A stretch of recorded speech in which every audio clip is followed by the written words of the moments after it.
In the mysterious and perilous world of werewolves, the protagonist Kyra discovers she possesses a rare and powerful magic, emotional magic. How will she master this power, and how will it affect her relationship with the werewolf community? Can she find a way back to the human world, or is she destined to remain forever in this hostile realm? Explore the unknown. Subscribe to Kyra's adventure. Chapter 12. The walk to the Southern Court was strange to say the least, but I'd learnt a few things along the way. Apparently, there were 4 territories in the forest, each located and named after a cardinal point. So, are the courts themselves also named after the cardinal point? I asked through jagged breaths. Turns out, without the burn of adrenaline pulsing through my blood, it was much harder to move through the pain. Osriel had informed me it was normal to be in pain after the first turn, and the same would go for my next few turns. I was tempted to tell him that I never planned on putting myself through that agony ever again, but bit my tongue instead. Quite right, dear. I raised my brows. Creative. A small smile tugged on Osriel's mouth. We are not the most imaginative of creatures, I will give you that. In fact, we steal many creative devices from the human world. Artworks, for instance. I whipped my head to him, eyes wide. You steal. I stared at him. The male walked with hands tucked behind his back, his chin held high even in the middle of a forest. I couldn't imagine someone so dignified going so low as to steal. But why? And how weren't you caught? Osriel's eyes slid to mine, something wicked gleaming within them. As I said, Kyra, we are many things. What we lack in creativity, we also lack in honesty.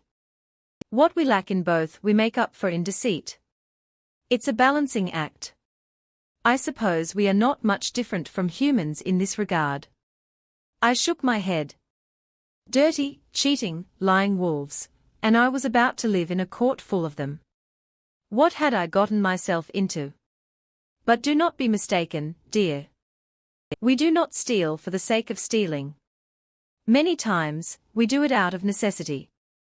In fact, the entire court you will see soon was built entirely from materials salvaged from the human world, resources we could never hope to find in a forest like this. Without it, we would be nothing. He shrugged. And please, do not believe we leave the humans uncompensated. For everything we steal, we give back in small quantities. I frowned. So, when you steal a mansion's worth of metal, you pay them back with what? A bag of precious stones. Osriel's smile turned wry. 1 gemstone, dear. We are not that generous, I'm afraid. I shook my head, bemused. We also need the materials to repair the court. Quite often, now, unfortunately. I turned to him, all humor gone from his face. His lips were drawn into a grim line. What do you mean? His throat bobbed. The Southern Court has suffered recently. War is rampant across all 4 territories, but we seem to be the prime target. My body went cold. Osriel's eyes didn't glimmer anymore. They were staring at an unfixed point in the undergrowth, distracted. We suffer many attacks, and recently, it's been getting worse. It has been getting harder and harder to keep up, and at this rate, the territory will fall. I kept my eyes to the ground. Despite having been ripped out of my own life and everything I've ever known, I wanted to comfort him. I wanted to say something, but I had nothing to give. After all, who was I? To my surprise, however, Osriel turned to me. The hairs of my neck rose under his scrutiny, and I found myself suddenly conscious of how I walked. Kyra, my dear, you possess great power. A devastating power, one that could put mine to shame. I was about to tell him I possessed nothing that could put any aspect of him to shame, when he said, Kyra, you have the power to save this territory. I stopped, whirling on him. What? His mouth was a grim line. I didn't go into much detail before, I apologize. You are a miracle of stars, Kyra. Just by being a human to survive a werewolf transformation, you now possess a power that is rivaled by no other. Mastering this power will open up many doors, my dear. I couldn't believe what I was hearing. What kind of power could I possess that would rival his, let alone anyone's? I considered denying his claims outright, but the sincere look in his eyes stopped me from saying anything. Instead, I blew out a long breath. I think you're mistaken, Osriel. No disrespect to you, but I just don't think someone like me could have a power like that. I can barely comprehend the fact that werewolves exist, so the thought of me possessing some crazy magic is still beyond me. I paused, brows furrowing. And if you're asking me to be part of this war, I'm going to have to reject you as kindly as possible. I'm not built for that kind of stuff. Sorry. My words were met with silence. Osriel looked conflicted, as though fighting the urge to say something else. After what felt like an eternity, he gave me a solemn nod. Forgive me, dear. I got ahead of myself here. You by all means do not have to participate in battle. I could tell those words pained him to say, but I nodded. I suppose for him, in a world of violence and devastation, people were always jumping at the opportunity to fight. He wasn't used to someone declining an offer like this. And more than that, what was this power Osriel referred to, and why would I of all people have it? And to the extent of saving a werewolf territory. It was simply unbelievable. We traveled on in silence, and I found myself suddenly interested in the lichen on the trees or the wild flowers on the ground. I looked anywhere but Osriel. I didn't know why, though. If he sensed the tension, the ease at which he walked certainly didn't show it. It wasn't long before the trees thinned out. My ears picked up distant sounds that resembled the bustle and movement of a mall. By the time we stepped past the final trees and made foot onto the grassy expanse of the court grounds, I felt sick with nerves. The first thing I saw were the wolves. Wolves. The word sent a shock through me, almost as much as the sight of the hulking beasts themselves. My heart hammered in my throat, and I found myself slowing to a stop. They strode alongside people in colored cloaks, chattering like friends going about their daily business, as though nothing were out of the ordinary. The beasts' eyes glinted an array of unnatural colors, colors that sent sharp spikes of panic through me as they flashed in the sunlight. And with my tattered clothes and small frame, it occurred to me then I was vulnerable.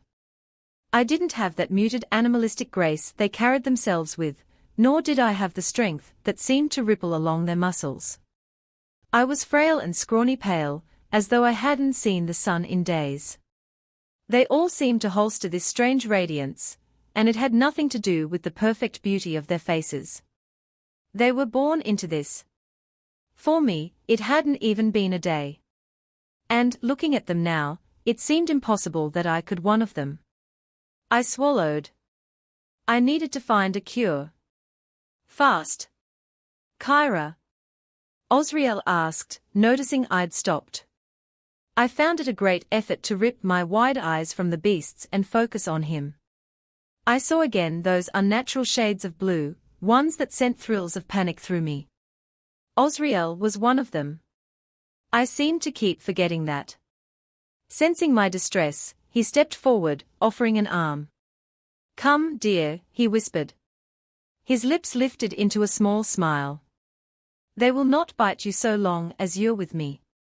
I knew he meant it as a joke, but his words unnerved me all the same.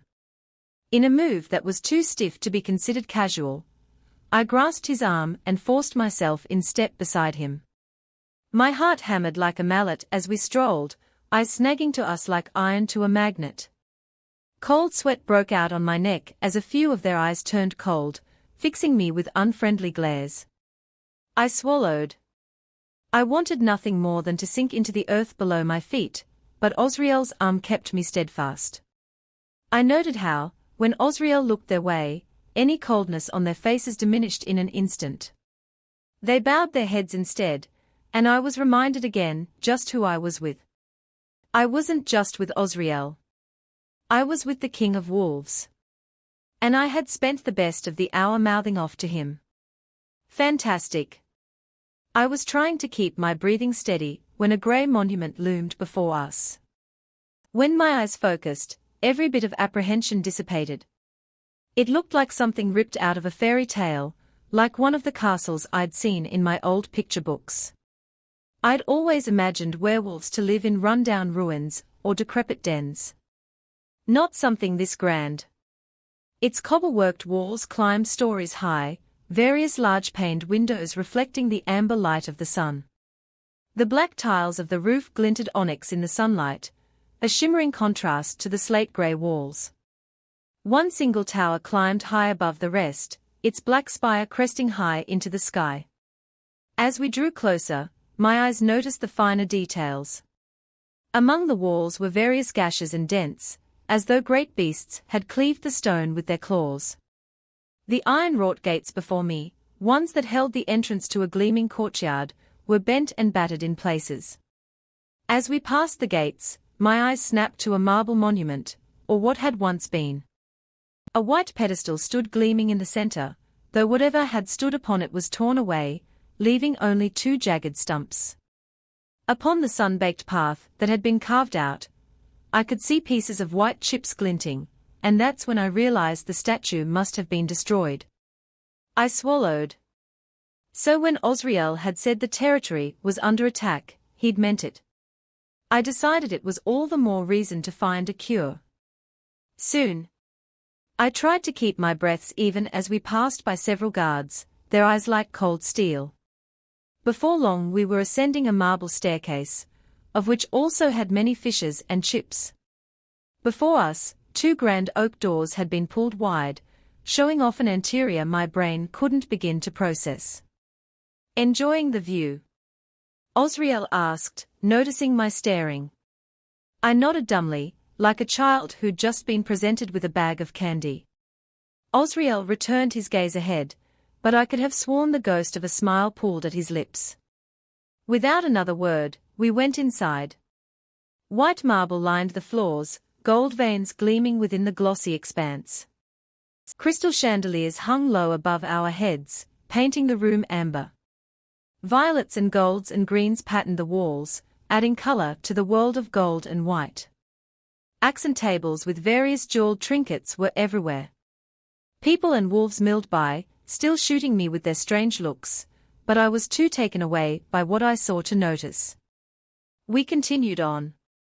We passed various corridors and halls that stemmed off from the main space, all lit up with their own sense of adventure. When we came upon two sets of staircases, set at opposite ends and leading to a landing that overlooked the grand space, I hesitated. Between them, a large arch stood, leading to what looked like a courtyard. Slowly, Osriel guided me up one of the stairs. Once on the landing, he steered us to the left down a long hall, stopping outside one of the many doors. Then, he pushed it open. My eyes took a moment to adjust. Everything was lavish. Pristine white walls patterned with purple fleurs framed the expanse. The wooden floorboards were polished to the point where I could see my own disheveled reflection in them. A circular rug of whitest fur sat in the center, two red velvet chairs set on either side. My eyes roamed further. Against the back wall sat a golden-framed bed, the gossamer curtains flitting like sheets of water in the gentle breeze. To the left stood a grand white door, one which could only lead to an ensuite. It took a moment to remember where I was. More specifically, who I was with. I was quick to stride to the center of the room and whirl around, my hand caressing the hilt of silver shade as Osriel closed the door. I tried to ignore the cold sweat carving rivers down my back, or the sudden nausea in my gut. My heart continued to hammer, and I didn't know if that was due to the beasts that roamed these halls or the man before me. His eyes held mine for a few brief moments, before darting to where my hand rested upon the hilt. I pulled my hand away in a gesture too quick to be considered casual, and gave him my biggest grin, though I was sure it looked more like a grimace. I resisted the dizzying urge to place my hand back on the blade, especially when Osriel took a step forward.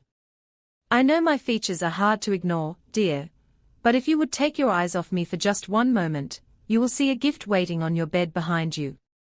I fought my rising blush and whirled around, again cursing myself for turning my back on a werewolf. But what I saw on the bed diminished those thoughts completely. A material of glimmering blue had been laid upon the dark sheets, its silver embroidery shining in the sunlight. A strange symbol emblazoned the back, one that nagged at a memory from math class, but nothing I could clearly recall. The blues and silver virtually glowed, and the black collar at the top told me this was some form of cloak. What is it? I asked then, remembering what he said, whirled on him. And what do you mean by your bed? Part of me wasn't ready to believe it, but his small grin told me otherwise. This is your bed now, Kyra dear. In fact, this entire room is your new residence. He paused. Of course, if you do not like this room, we can always choose another one. However, I would implore that you consider no, I said, silencing him. Stunned by my abrupt answer, I shook my head. I mean, no, it's perfect. I love it. But I just can't believe it's mine. I paused, choking on my gratitude. When you said I could live here, I didn't think you meant in a room like this. He tucked his hands behind his back. Do not be so shocked, dear. As part of the court, you shall be treated as such. Every resident has a room like yours. Well, almost. His gaze drifted to a golden latch on the door. I had a lock installed in this one, specifically for you. Not that anyone would intrude, but I can imagine the reassurance it will bring. My eyes welled, and I suddenly felt terrible mistrusting him at all.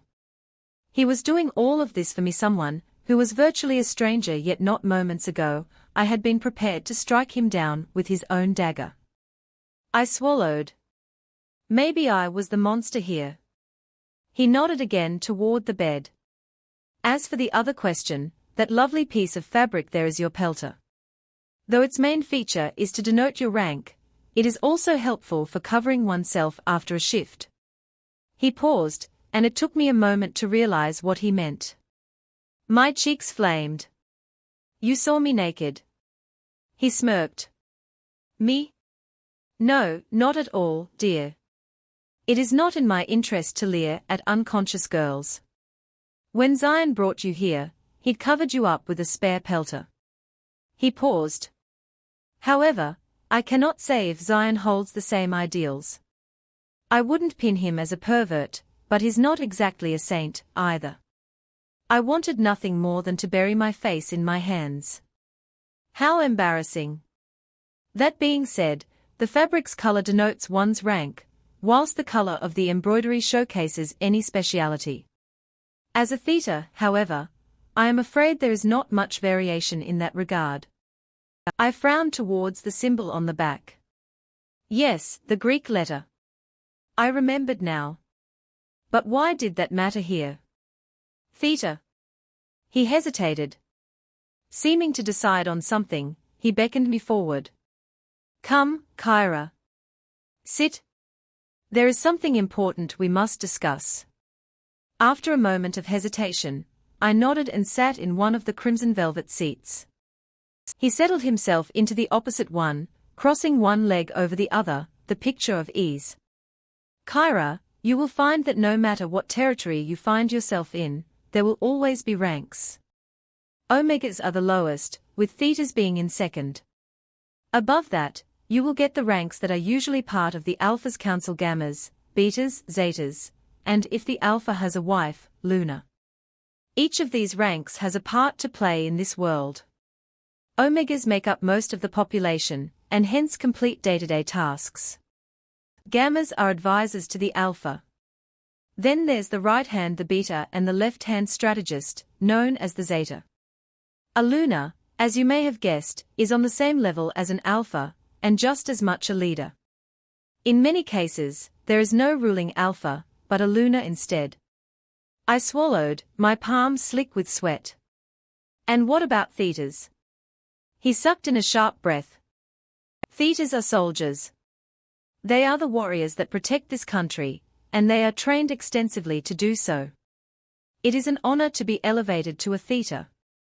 I stilled. I recalled what Osriel had said about me possessing great power. And the blue pelter upon my bed. He wanted me to fight. No, I said it so abruptly, even Osriel looked stricken. I shook my head. Sorry, Osriel. You've done a lot for me, and I am more than grateful, but... My voice tapered off, and I found myself shaking. This was all happening too fast. I'd only become aware of werewolves' existence yesterday, and simply living among them terrified me. Even now my heart hammered at the prospect of those who roamed outside. But to fight them, that was just a whole new level of insanity. Osriel grimaced. I know this is very forward, dear, but this is as much a benefit for you as it is for me. If we get overthrown by the other territories, it will not just be us who suffers. You will, too, and I know there are many territories that would love to use you in ways that I do not wish to discuss, for they are so vile. Ice skidded down my spine. What could I possibly have that all the other territories pined for? And what would they do if they got a hold of me? I swallowed. What would they do, Osriel? He paused, hesitating. Please, dear. It will only frighten you. I shouldn't have brought it up. Tell me. Please. He looked as though he might decline. Instead, he sighed. All right. Kyra, as an Epsilon, you have great power. Your power is rare and only belongs to a certain branch of werewolves, and as such they are ranks of their own. Though you may become a theta here, you will always be seen as an Epsilon, which is a category of its own, and for good reason. They would do terrible things for this power, Kyra. Terrible things. They may torture you into using your power, or turn you into a mindless slave who does their bidding. It would be a miserable existence. It felt like he'd dunked me in ice water. What? He nodded solemnly. I am afraid that is just the way it is. Werewolves are greedy. Violent. Many do not have a moral compass. I swallowed, keenly aware of my dagger. And how do I know you won't do those things to me? To his credit, Osriel didn't get angry at my blatant accusation. Instead, he shrugged. There is nothing I can offer other than a dagger and my word. You do not trust me yet, Kyra, and for good reason, and I intend to show you that I am worthy of such trust. But Kyra, please believe me when I say this. He leveled his gaze with mine, and the room around us seemed to dim. In mere moments, I was lost in those breathtaking blues enchanted. Kyra, I would never, ever harm you in such a way. I would never treat you less than one of us. You are a member of my court now, and as such, I vow to protect you from any shortcomings, as I may for any of my other subjects. I blinked at his words. It was hard to ignore the sincerity on his face, or the way his eyes gleamed with such openness, as though he were opening himself up and allowing me to peer into the deepest depths of his soul. But more than anything, I knew he meant those words. I knew it without a doubt. His eyes were questioning, and I knew what he was asking. I pushed a breath out of my nose. Of course, he wanted to know if I would be a theta, knowing what I do now. I thought about being locked in cold irons like the day I'd been taken here, except I was surrounded by people who were evil. People who actually wanted to hurt me. And then I imagined training with wolves, training to fight alongside them. It was scary, and perhaps even dangerous, but I would never want to lose my freedom in such a way. I had lost so much already. All right, I agreed. Visible relief passed over his features. Except, I ask that you do not put me on the front lines. I don't want to be a soldier. Yet. I just want to learn how to defend myself. Osriel considered for a moment and, seeming satisfied with my bargain, bowed his head. As you wish, dear. What I didn't tell him is that I would never be a soldier. By then, I would have found a cure. By then, I would be far away from this madness.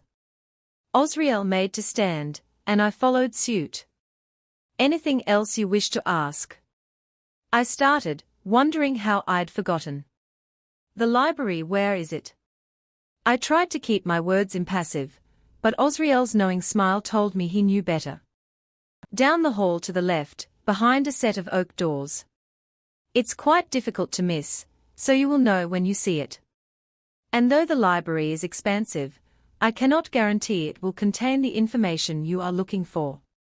I ignored his remark and nodded. It had to have information on something that related to a cure.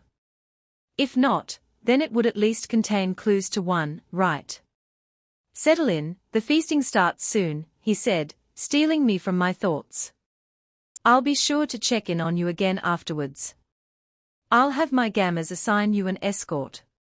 In the meantime, settle down, and prepare for your training. It begins tomorrow. My eyes widened. Tomorrow? Osriel shifted on his feet. I am afraid so, my dear. I tried to bargain with Zion on letting you settle first, but he was insistent on training you as soon as possible. And, though I am the alpha, Zion is the head trainer. Even I will not defy him in that sector. I swallowed. And what is a feasting? Osriel strode towards the door, his hand on the knob. I believe humans call it dinner. Without another word, he let himself out and clicked the door shut, leaving me to stew in the silence. At some point, I wandered to the bed and sat down, allowing my hands to drift absent-mindedly over the satin covers. Somehow, I got the feeling that this was only the beginning, and things were about to get much worse. Chapter 13. I chewed on my nails, watching the clock anxiously as the minutes ticked by.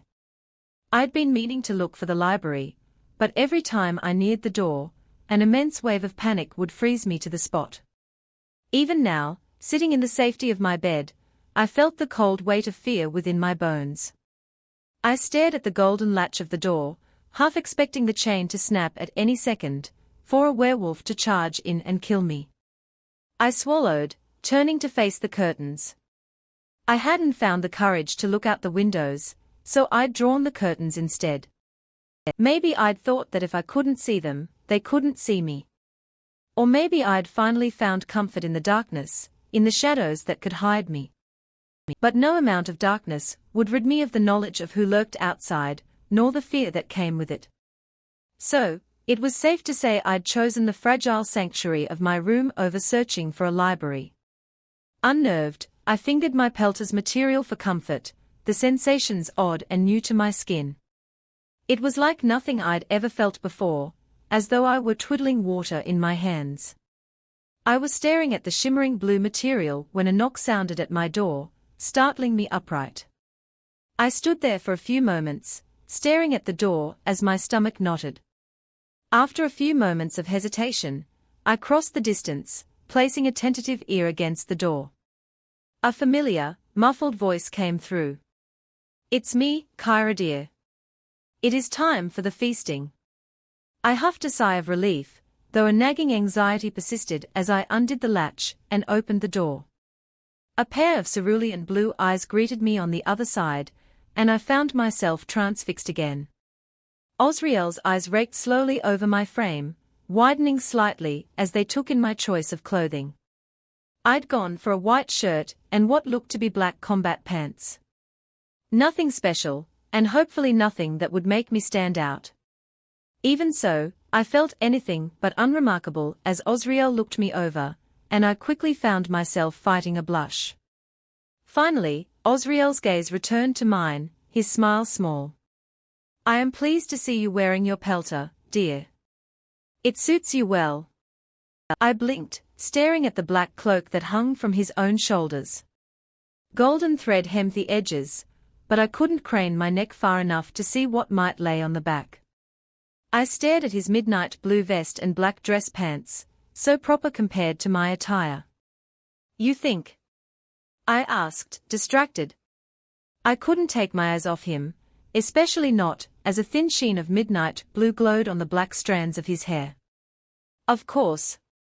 I want nothing more than for you to settle in, dear, and it seems you are doing an exemplary job thus far. He offered his arm, and I found myself gaping. He smirked. Come, dear. Allow me to escort you. With shaking hands, I grabbed his arm and held onto it for dear life, as he led me down the halls. As we passed the other werewolves, their ethereal beauty glowing even in their human forms, I didn't bother with dignity. I clung to Osriel like a drowning sailor would a raft.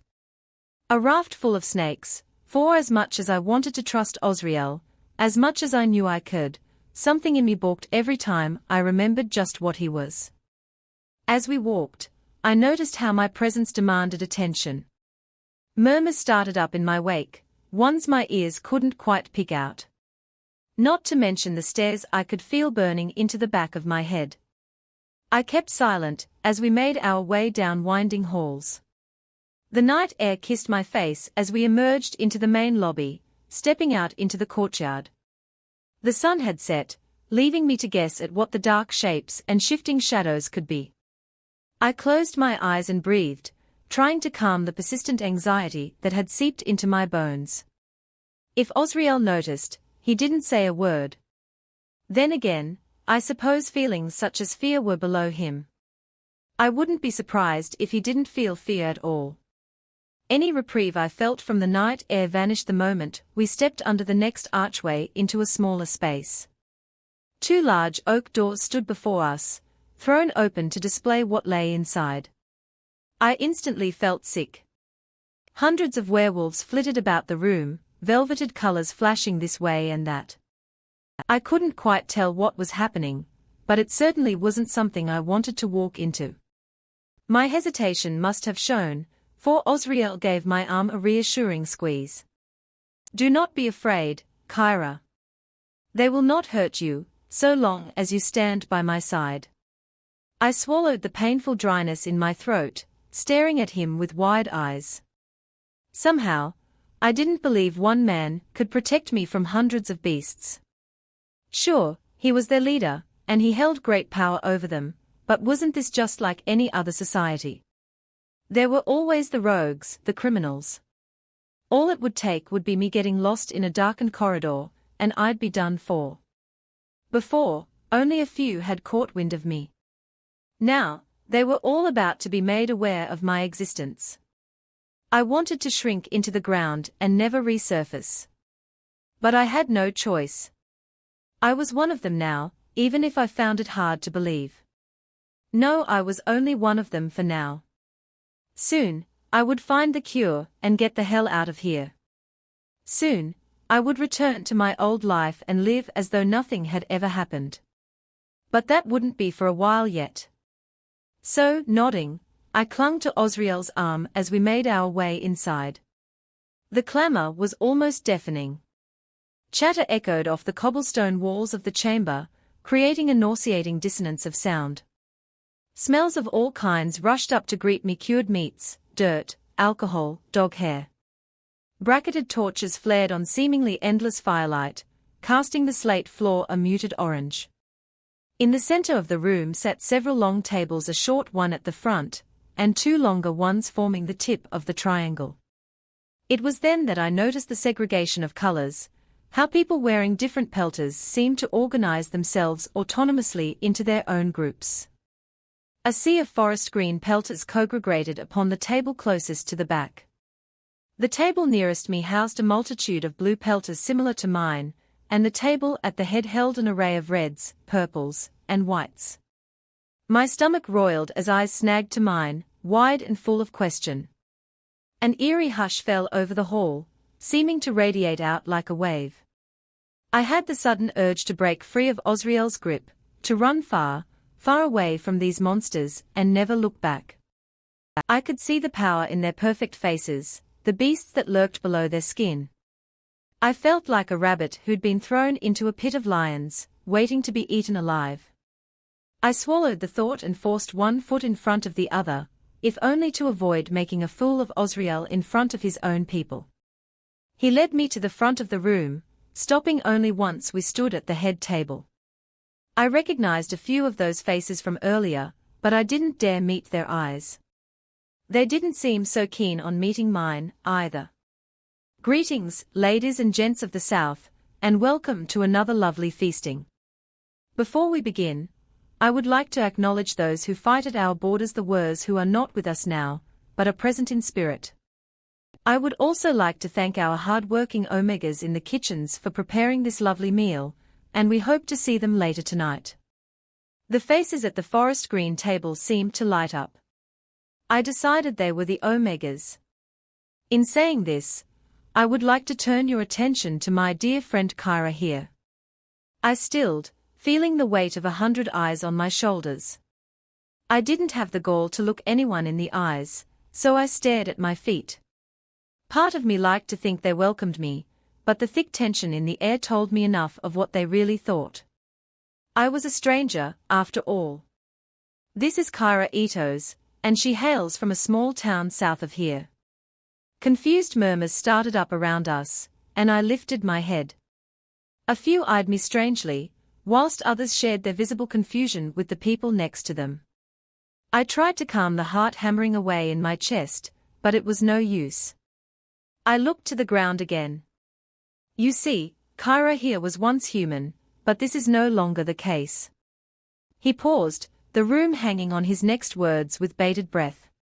After a few moments of silence, Osriel released a long breath. Kyra, bless her, survived a bite from the Western Alpha. As a result, she had been turned into an Epsilon. Soft gasps filled the room. I found myself staring at Osriel. What did he mean by an Epsilon, and why had the word roused such a strange reaction from the crowd? That being said, I expect a warm welcome for Kyra. She will be ranked among the Thetas from Huron, and as such I expect utmost respect for her. A slow applause started up in the wake of Osriel's words, but even I knew it was only half-hearted. My eyes darted between the werewolves. A few shared their visible confusion, whilst others eyed me strangely. I jumped as Osriel clapped me on the back. That table over there, he whispered, and with that, went to join his subjects at the head. With a tight swallow, I made my way towards the sea of blue pelters. The weight of 100 eyes burdened my shoulders, tracking my every move, assessing me. I wanted nothing more than to sink into the shadows. According to Osriel, I was their saving grace. According to Osriel, they wouldn't hurt me. Neither instance seemed true. After a quick assessment of the table, I quietly sat between two girls. I realized my mistake almost immediately as the one on my left turned, a wicked smile on her lips. And it wasn't just her, everyone within a 10-yard radius had turned, staring me down. A human. I haven't seen one of these in ages, the girl drawled, resting her chin upon steepled fingers. Tell me, what did you do to possess our alpha to bring you back here? I blinked at her. What do you mean? The girl rolled her eyes, quiet laughter starting up around us. We are not fools, mortal. Epsilons don't just exist. You tricked Alpha Osriel. My heart pounded at the blatant accusation in her voice. More eyes turned our way, wide with intrigue, as though eager to know what would happen next. I looked towards Osriel, but he was deep in conversation with the red-headed man from earlier. I turned back to the girl. I'm not human anymore. The girl blinked. Then, slowly, her lips lifted in a smirk. I watched in horror, as her blue eyes glowed like lamps and claws lifted from under her nail beds. I found myself totally frozen as she put the razor-sharp talons to my side, a wave of soft gasps following in my wake. Do not lie to me, mortal. I am not stupid like you humans are. If you have lied to our alpha, or manipulated him in some way, I will make sure you regret it. I swallowed as hostility radiated towards me from every angle. As my eyes darted around, I noticed how the gazes of intrigue had turned cold, unforgiving. As I turned back to the girl, I realized what she was doing. No. No, that's not the case at all. I would never lie to Lord Osriel. The girl's eyes narrowed. Slowly, she retreated her hand, and just when I thought I could release the breath I was holding, she jerked herself forward, flashing me with her canines. Laughter rung in my ears as I jerked into the person behind me, and who promptly shoved me off. "Stop it, Azure!" One of the girls giggled. The blue-eyed girl, Azure, gave her a venomous smile. "Oh, I'll only stop when I'm ready." I swallowed the dryness in my throat as the giggles continued, trying to think over the. I wanted nothing more than to run back to my room and hide. I wanted nothing more than to lock myself away forever. "Is everything all right here, ladies?" I spun around, surprised to find Osriel standing behind me. The others looked surprised, too. Hadn't they heard his approach? Azure beamed at him, claws and canines no longer in sight. "Everything is fabulous, Lord Osriel. Kyra here is just lovely company, and we have just had a lovely chat about her hometown." The Alpha gave her a half-hearted nod before turning to me. "Great to hear. And you, Kyra? How are you settling in?" Azure stiffened at my side. Staring into Osriel's kind, cerulean eyes, it occurred to me that I could tell on Azure. But more than that, he would believe me. He had total power over these people, and yet he was still willing to lend me an ear. But one glance into Azure's eyes, the ice blues glittering like glacier, I knew I couldn't. Telling on one girl wouldn't stop the harassment, and if anything, would only increase the resentment of the others. I stole a glance at those around me, and, spying the iciness behind their pleasant smiles, realized what I had to do. I plastered a smile on my face. "Everything's wonderful. Thank you, Lord Osriel." Osriel bowed his head, and, with a small smile my way, left us. Everyone around me looked relieved, but Azure's brows were scrunched. I watched as she poked the food on her plate and muttered, "Typical, cowardly human." Gradually, conversation started up around me, and I managed to eat a few bites of the seasoned turkey. It was perhaps the best meal I'd ever eaten, but I couldn't find it in me to appreciate the taste. Not when people glared my way, making their hostility clear. When Osriel stood to dismiss everyone, I was one of the first to leave. My hurt and fear turned to bitterness as I walked. It followed me back to my room, the one place I'd been yearning for the moment I stepped into that dining hall. Only once I was in my room did I allow myself to cry. It wasn't their glares or awful words that had set me off, but rather my realization that I didn't belong here. But more than that, I was stuck here. There was no returning to my old life, to my mom or dad or Alia. I was stuck here, with people who hated me. People who would probably kill me if they had the chance. I curled up on my bed, staring at the door through bleary vision. Lingering fear plagued my mind, and part of me almost expected Azure to come barreling through that door, claws out and all. Every now and then, a voice would wander by and I'd find myself reaching for the silver dagger. No one ever came in, though. In a way, I felt like a ghost living in a rich man's mansion, a parasite. Fortunately, my meltdown had long since resolved by the time Osriel stood outside my room. I had completely forgotten about his scheduled visit until a knock sounded at the door, a handsome face peering behind it. His cerulean eyes twinkled in concern, features hard despite the warm smile he plastered on his face. I figured maybe my distraught was showing through.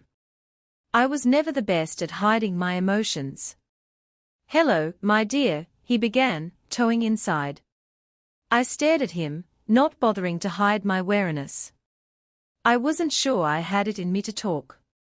"Good afternoon." It was all I could manage. It seemed my tone wasn't as upbeat as I hoped, for Osriel shot me a grimace. "You lied to me, dear. My heart dropped. Sorry. He strolled forward, each step easy and thoughtful. Back at the feasting, when I asked if you were all right. You weren't, you lied instead. Why is that, darling? I stared at my hands, fighting the shame crawling to my cheeks. I didn't think my troubles were worth your time, Lord Osriel. Osriel shook his head. I cannot stress this enough, Kyra, but you are dear to me. Everyone in this court holds a special place in my heart. If you are in distress, I would like to know. He frowned. So, who was it? Were the words next to you giving you trouble? Azure flashed through my mind, but I shook my head. I don't know why I was so intent on defending her, and part of me hated myself for not selling her out. Not them as such, but everyone. No one seemed to like me, which I know sounds stupid, but it's true. I just didn't feel welcome. It wasn't a total lie, I decided. Osriel sighed, raking a wary hand through his dark hair. I was afraid this would happen. I was hopeful my introduction would ease the tensions of introducing an Epsilon. The word triggered something in my mind. What is an Epsilon? Osriel looked at me. It's what you are, dear. It's what makes you so powerful, and thus so rare. I blanched. I had no idea he'd been talking about my werewolf type. What? I thought I was a theta. In title, you are a theta. In flesh and blood, however, you are an Epsilon. I swallowed. All right, but what is it? Everyone seemed to think I was a fluke, like I'm just a human who managed to sneak into your court. Osriel grinned at that. I can see why they would think that. The last time an Epsilon appeared was millennia ago, and even then, I don't know how true that is. None of us have existed long enough to know. But, as for the answer to your question, an Epsilon is a type of werewolf who can wield a special kind of magic, one that someone like myself, or the others in my court have no access to. In a way, Epsilons are in a league of their own, solely due to that unique type of magic.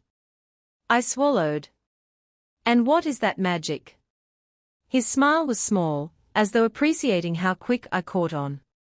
Emotional magic. Normal werewolves have no access to it. Instead, we wield lunar magic, derived straight from the moon. You see, lunar magic allows us to do what we do: shift, heal, perform unique abilities. You, however, can control both, if trained accordingly. I gawped at him. But how? How does that even work? Osriel didn't break his gaze. Though we look human, us werewolves are mythical beasts that possess a curse.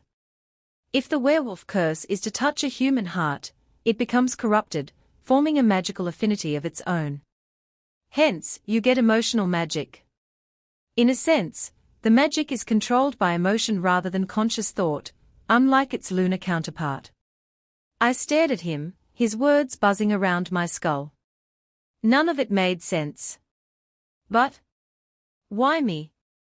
How did I become this? I motioned to myself. Osriel raked a hand through his hair. As you know, humans aren't supposed to survive the transformation. If they are bitten by an alpha, they die until they don't. Until they are you, and you become an Epsilon. But why only an alpha's bite? Why not an omega's bite or something? Osriel seemed to hesitate for a moment. Something like debate flashed in his eyes, and after a few moments of silence, he withdrew a hand. A black claw grew over his thumbnail, and I froze up upon instinct. However, instead of attacking me, he slashed his thumb across the skin of his other arm, breaking it. As blood oozed from the wound, my heart stopped. He wasn't bleeding red blood. Instead, liquid black as midnight streaked down his arms, the river stark against the white of his skin. Gut-wrenching shudders that ran through me, and I found myself subconsciously reaching for the knife tucked into my back pocket. Osriel's eyes caught my movement. He gave me a small smile. Please, do not feel the need to kill me, dear. I know it is not normal to bleed black blood, but, as a general rule, I am a far cry from normal. Sorry, I mumbled, shame crawling to my cheeks. I internally slapped myself for making my distrust for him so clear, for reaching for the knife the moment I thought something was off. Hadn't Osriel done enough to prove his graciousness? Osriel took it in stride. It is all right, dear. Just please hear me out before you stab me. He gazed towards the oozing gash, the strange blood already beginning to clot. Alphas are black bloods, and similar to Epsilons, we have certain attributes that set us apart from other werewolves. I stared at the blood. Certain attributes. He smirked. Aside from the obvious one. Well, let's just say black bloods have a gift of their own, one that allows them to correctly play the role of alpha. The gift of being able to turn humans into Epsilons. I asked solemnly. Osriel gave me a sad smile. That too, yes. I swallowed, recalling something Osriel had mentioned earlier. The Western Alpha. Who is he? Why did he bite me? Osriel's eyes traveled over me, and I found myself suppressing the urge to squirm. Something about his gaze felt weighing. Finally, Osriel looked towards the windows, frowning at the drawn curtains. The Alpha of the Western Court. He is a strange man, indeed, a malicious one at that. Either he wanted to kill you for the fun of it, or he wanted to make an Epsilon. He paused. I suspect it is the former. Were it the latter, he probably would have lingered for you to turn. The fact he didn't says a lot. His eyes narrowed, a troubled look entering his gaze. He would have had to cross our borders to get to your town. I wonder how we didn't sense his presence. Perhaps the situation is worse than I thought. I nodded numbly, not sure what to think. All I felt was anger. A beast had turned me into one of his own against my will, and my life had been changed as a result. Now, I was forced to live in a palace where the people despised me. I stared at my clasped hands. It was a lot to take in. It seemed Osriel saw that, too, for he remained silent. What is your favorite flower, dear? I stared at him, blinking at the odd question. Flowers? Why? He grinned. Well, every woman likes flowers, at least I think. Correct me if I'm wrong. I casted my eyes up in thought. I'm not sure. I guess I've never really thought about it. I frowned, trying to recall any plants from our old garden. Roses are nice, I suppose. Roses. He smirked. I'll keep note of that. As I stared at him with a raised brow, he nodded towards my pocket. Would you like me to show you how to use Silvershade there? In case you ever wish to stab me with ease. Blood rushed to my face. God, would he never let me hear the end of it? Still, I couldn't help the small smile on my lips as I stood, unsheathing the knife from my pants. It occurred to me again just how gorgeous the blade was, as though it had been crafted from the moon itself. It didn't occur to me how close Osriel was until I looked up, his tall form looming over me. Under that intense cerulean gaze, it felt like the world was watching. I looked away. Show me how you'd hold it, dear. Pretend I'm an assailant. Tentatively, I stuck the blade out before me, fingers pressed uncomfortably against the metal. I didn't need to see Osriel's glittering eyes to know I was holding it wrong. Almost, dear. Allow me to show you. I sucked in a sharp breath as Osriel grabbed my hand, moving the position of my fingers around the blade. I tried not to focus on how cool his skin seemed against mine. Even so, something about the touch felt warm, like ice on fire. There, Osriel said, regarding my form. Sure enough, the hilt felt more sure in my hand, as though it were an extension of me rather than an addition. Before I could say anything, Osriel rounded behind me, placing his hands on my shoulders. I stilled at the hardness of his body pressing against my back. Now, Kyra, I want you to swing. Pretend there is someone before you. A nervous chuckle rumbled from my throat. I don't know, Osriel. I don't want to embarrass myself. The male's eyes glittered. There is no embarrassment in learning, dear. He was right. Sucking in a deep breath, I tried to picture that wolf before me, with his mottled grey fur and red eyes. Then, I imagined him as a man, towering over me, wicked grin on his face. Silver shade sliced through the air, and in my eagerness to stab someone who didn't exist, I stumbled several paces forward. Osriel was quick to catch me. He pulled me upright. It is good you have the drive, dear, but I think we need to work on control. I snorted, stepping back into position. You think? I stuck the blade out again, but this time, Osriel's hand was guiding my arm. My skin simmered again at the cool touch of his fingers, my heart racing distantly in my ears. This was the closest I'd ever allowed a werewolf near me. First, you thrust. He guided my arm forward, eyes narrowed in concentration. Then, turn the blade at an angle and swipe. A blaring knock sounded at the door, sending us apart. Blinking, I whirled towards Osriel, who was already striding for the door. Who is it? Lady Yuki, Osriel, came a muffled voice. In an instant, the door was open, and the silver-eyed woman was strolling inside. She looked at me for a few moments, then to the blade, and then towards Osriel. I am sorry to intrude, my lord, but we need your opinion on some of the final preparations for the upcoming ball. Gamma Caesar is throwing a fit because we rejected one of his proposals. Osriel folded his arms, eyes twinkling with amusement. And what do you suppose we do about that, my dear Zeta? I blinked, staring at the brown-haired woman. So she was the Zeta Alpha Osriel's left hand and master strategist. Strangely, that knowledge alone was enough to spark some fear of her. We should throw him out, the Zeta deadpanned. Then, she turned to me, and I found myself frozen as her silver eyes swept over me. Seeming to find nothing of importance, she looked away. Apologies, Epsilon. I must steal away the Alpha for more important matters. I wouldn't call a Gamma throwing a fit important, Osriel muttered with a sigh, turning to me. His eyes lit up as they locked mine, and I thought again about the strange coolness of his touch. I pushed it out of my head. Apologies, Kyra dear, I must attend to other matters. I also forgot to mention that you are welcome to attend the upcoming ball, and in your closest you will find an array of dresses for your choosing. A ball? Osriel nodded, already walking towards the door. The Zeta was staring at an unfixed point on the wall, obviously bored. Yes, dear, quite right. 3 sunsets from now. I recommend you steer clear of the alcohol, however.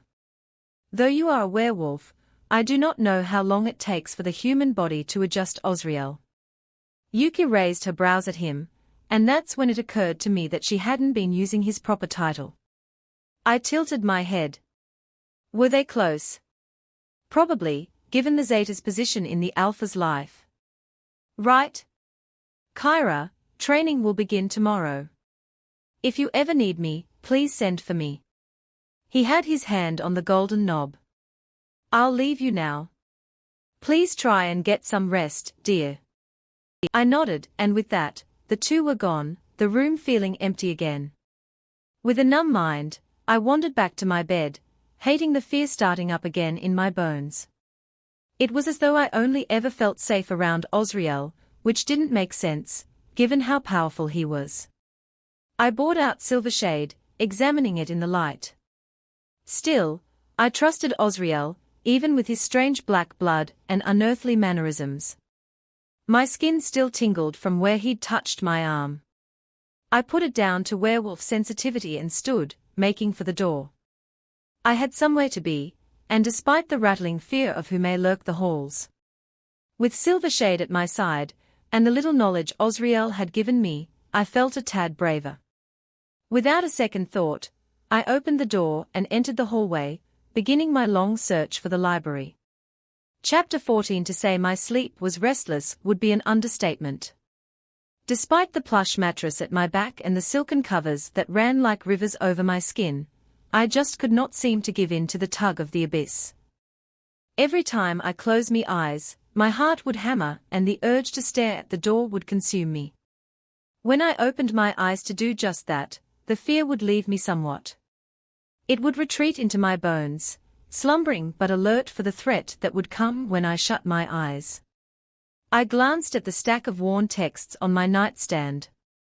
I'd found many of them at the library, each of them having some aspect that I could relate to information on a potential cure. Of course, there hadn't been a book titled Finding the Cure for Dummies. No, such luck didn't exist for me. Instead, I'd had to settle for titles like Anomalies of the Woven World and Rare Herbs and Plants. I pushed my face into the pillow. I'd pored for hours through those texts. Now I had murky knowledge about some great war that had taken place years ago, along with some select knowledge about plants I'd never heard of. Nothing about a potential cure, though. Sighing, I fell back into the covers and, by some miracle, managed to get a few final hours of sleep. When a knock startled me awake, the birds were already trilling outside, the sounds of night long gone. Murmurs warbled in from the outside, along with sounds of the court stirring. Sunlight filtered through the windows and warmed my face. For a moment, I forgot my fear. Then it hit me. Like a cold wave, it washed over my body and left me in a state of dread. I looked around me, towards the silk covers and lavish decorations. This was real. Werewolves were real, and I was in a court full of them. I shivered as I found my feet, the icy cold of the floors seeping into my soles. Part of me dreaded answering the door, but I knew better than to ignore Werewolf. In haste, I rushed to the door and opened it. I wasn't sure who I was expecting, but it certainly wasn't another girl, looking as startled as I felt. Though she was a tad shorter than me and looked a bit younger, her looks certainly outdid mine. Her golden blonde hair was pleated in luscious curls, gleaming like strands of sunlight. Her tanned skin glowed despite the lack of light in the hallway. Her bright emerald green eyes looked at me cautiously, golden flecks sparkling within them. It occurred to me how meager I must have looked compared to her, and my cheeks burned. I'd noticed that every werewolf looked as though they could have been ripped from a modeling magazine. They all had perfect features and a certain glow about them, one that would make anyone do a double take. I was the glaring exception. It made sense why they'd felt sure in taunting me yesterday. Back in the human world, I wasn't that bad-looking average at worst. Here, however, I was far below their average. With my brittle black hair and dark slate eyes that looked about as bright as the inside of a tomb, I was perhaps the dullest person here. And that was excluding all my other human imperfections. Here, I stood out, and not in a good way. The girl looked me over again. It occurred to me she wasn't regarding me with hatred or distaste like the others. In fact, she just looked more frightened if anything. "I'm Raina, your guide," she mumbled. It was then that I noticed her forest green pelter, symbolizing her rank as an Omega. I'd forgotten Osriel was going to send me an escort. It also occurred to me that I was severely underprepared. "Sorry," I stammered. "I woke up late. Would you mind giving me 5 minutes?" Raina nodded, looking slightly bemused. Slowly, I closed the door, cautious not to make it seem like I was slamming it in her face. With clumsy feet, I hurtled towards the closet and wrenched it open. My eyes darted between the various outfits hung on the rack, and for a few breaths, I was still with shock. Gauzy dresses and velvet shirts snagged my attention, along with the glittering accessories on the shelf. I eventually found the strength to search through the closet, where I discovered a black pair of skin-tight pants and a shirt to match. As I pulled them out, I examined the holsters along the pants and decided they were combat-worthy. With sweat-slicked fingers, I tugged them on. To my surprise, the clothes were a snug fit. I pulled out the waistband and allowed it to snap back at my hips. I supposed it made sense. If I transformed, I'd need clothes that had some elasticity. Without another thought, I barreled into the ensuite, snatching up my blue pelter along the way. I tied it around my collar with one hand as I went to work brushing my teeth with the other. In a strange way, the pelter gave me some strange sense of security. I didn't feel as much like an outcast, but I knew the other wolves would never see me that way. I pushed down the sickening dread at the thought, my eyes darting to the skin-tight clothes. Now, I'd be training among them, and they'd all see just how vulnerable I was. My eyes darted to the mirror, and my brisk brushing ceased. I didn't recognize the girl in the mirror. Not even a little bit. My slate-gray eyes were sunken, ringed by varying shades of purple. Hollow cheekbones highlighted the gauntness of my face, as though I hadn't eaten in days. My skin had a sallow hue to it, very different to the usual olive. I glanced towards my hair. Its strands were dull and kinked, ends split and brittle. Quickly, I ran a brush through it and tied it into a bun, desperately avoiding my own reflection. Tucking a rogue lock of black hair behind my ear, I opened the door again to a startled Raina. I gave her a sheepish grin. "Sorry. I guess we leave now." She nodded. With that, we began our walk through the winding halls of the southern court. The trek with Raina was pleasant, well, as pleasant as it could get with ethereal beings glaring me down at every turn. I was thankful for Raina's absence of hostility, but I wasn't sure her fearing me was much better, though. Still, some sick part of me was comforted by the fact that I wasn't alone in my fear. We passed under several archways I didn't recognize. Eventually, we came to the lobby situated outside the dining hall. Instead of walking through those large double doors, however, Raina led me down a new hall to the right. As we walked, I noticed how the girl would glance over at me as though wanting to say something before looking away again. I assumed she was just keeping a watchful eye on me. I mean, who wouldn't? Apparently I holstered a dangerous power. To them, I was just a ticking time bomb, as much as I was swine for slaughter. It was only a matter of time before they decided which would be the best reason to kill me. We passed under another archway, and when we finally made it into the outside world, I froze. The space before me spread out as far as the eye could see, ending only at the tree line of the distant forest. The grass looked impossibly soft and fragile, as though the smallest amount of pressure would shatter the green blades like glass. Small buildings dotted the grounds, mostly tents, but there were a few permanent stone monuments as well. I think I could have stared at those buildings for hours if it wasn't for what stood in the foreground. Before me stood several groups of people of differing ages, all around one person in a crimson pelter. The man in crimson stood tall, the golden embroidery of his cape gleaming in the sun.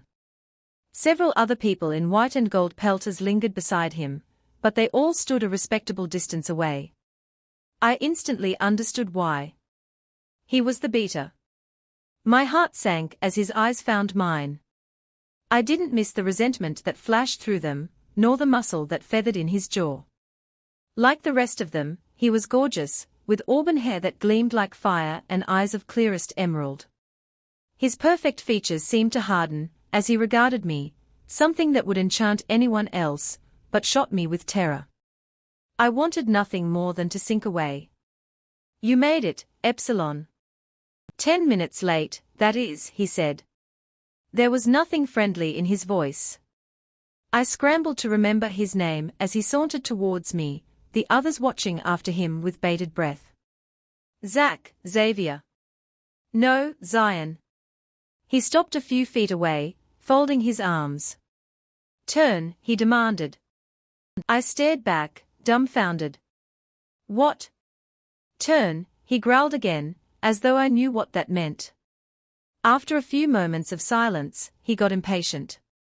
"Turn into a werewolf." Lord Osriel says you have the potential to save this damn territory, and I want to see it for myself. Heat rose to my face. Osriel had told him that. I opened and closed my mouth, panic rising to my throat as I processed just what was being asked of me. I stared between the curious eyes on me, my stomach churning. He wanted me to turn. He wanted me to transform like I had that night, that agonizing, painful process that still had me aching even now. I stared into those emerald eyes, sharp like knives. My body throbbed as I recalled the loneliness of that night, alone and afraid and in pain. I couldn't put myself through that again, not now. I don't know how to turn. I insisted. He looked me over, nose wrinkling with disgust. Disappointing. He whirled, pointing to one of the groups. You will be put with the pups until you can learn to turn on command. I followed his gaze. To my horror, I realized the group consisted of people who looked no older than 12. I could hear a few snickers at my expense, and my cheeks flamed. I wanted nothing more than to curl up and die. If I hadn't been a target before, then I definitely was now. Zion, oblivious to how he'd just sealed my fate, stalked away towards the front of the groups. It took me a moment to realize Raina was still at my side. It occurred to me that she hadn't laughed or jeered like the others. Despite the fear in her eyes as she regarded me, I could have sworn something like pity flashed through them as she turned away, mumbling a silent promise to come collect me after the session. Then, she was gone. After a few moments of hesitation, I walked onto the field. I couldn't stop my eyes from darting towards the wolves, my mind reeling as I tried to decide which might attack me first. Most of them were focused on Zion, who was now giving some obscure instruction, but a few eyes still lingered on me. Curiosity. Anger. Hatred. There was no in-between. As discreetly as I could, I lingered at the back of the pups group, thankful they regarded me with more confusion rather than resentment. I watched silently as Zion gave stern instructions with words I couldn't quite understand. Then, the groups were led off by the other instructors in white. I realized that I recognized most of them from my first day here. I could only guess they were the Gammas. When only several groups remained, Zion turned to address us. I didn't miss the sharp glance he sent my way as he clapped his hands together. All right. Let's get started. If you enjoy Kyra's story, don't forget to subscribe, more excitement is coming.